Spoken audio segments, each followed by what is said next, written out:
الحمدللہ صلی اللہ علیہ رسول الکریم۔ زائرین کرام، اس وقت ہم مسجد حنانہ میں ہیں۔ مسجد حنانہ ایک تاریخی مسجد ہے اور عظیم مسجد ہے۔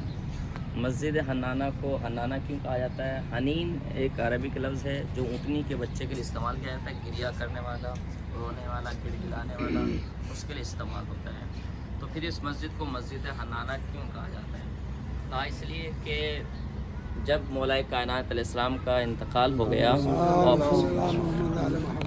اور ان کا جنازہ کوفہ سے نجف لایا جا رہا تھا، تو اس وقت یہ ہوا کہ جب یہاں سے گزر ہوا تو اس مسجد کے در و دیوار جھکے، مینار نے جھک کر سلام پیش کیا اور گریہ کیا، اس وجہ سے اس کو حنانہ کہا جاتا ہے۔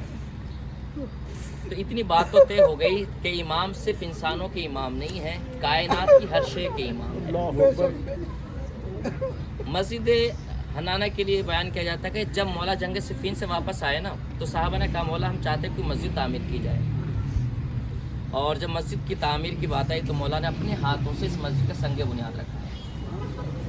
سب سے بڑی فضیلت یہی ہے جس کے لسان اللہ، ید اللہ، ولی اللہ کے ہاتھوں سے جس مسجد کا سنگ بنیاد رکھا جا رہا ہو، وہ اس سے بڑی بات کیا ہو سکتی ہے کہ صحابہ نے یہاں نماز پڑھی، مولا نے نماز پڑھی، امام حسن نے نماز پڑھی، امام حسین نے نماز پڑھی، اور چھٹے امام نے بھی اس مسجد میں نماز پڑھی ہے۔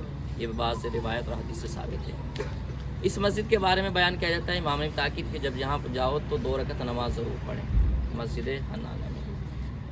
ایک تو میں نے بات عرض کی کہ جب امام کا جنازہ گزرا تو مسجد نے گریہ کیا۔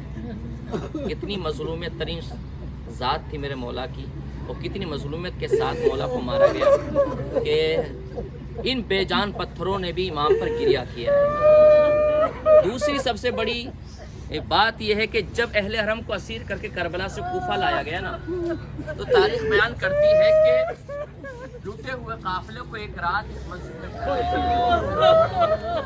آپ اندر جائیں گے، ایک جگہ ایسی ہے جہاں پر سر امام حسین السلام کو رکھا گیا،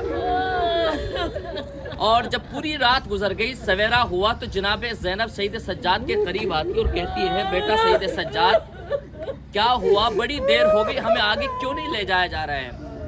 کہا پھوپھی اماں دربار سجایا جا رہا ہے۔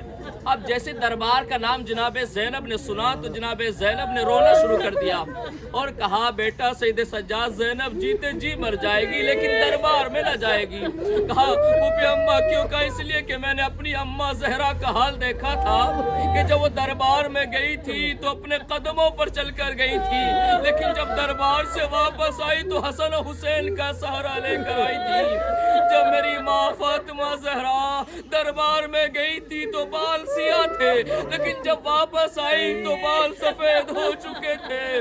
اجرکم اللہ، آوازیں گریہ بلند ہو گئی، خدا تمہاری زیارتوں کو قبول کرے۔ جناب سید سجاد نے سر امام حسین کی طرف اشارہ کیا، ایک مرتبہ آنکھوں سے اشک روا ہے، اے بہن زینب تمہیں دربار بھی جانا ہے، تمہیں بازار میں بھی جانا ہے۔ ننگے سر زینب کوفے کے بازار میں پھرائی گئی۔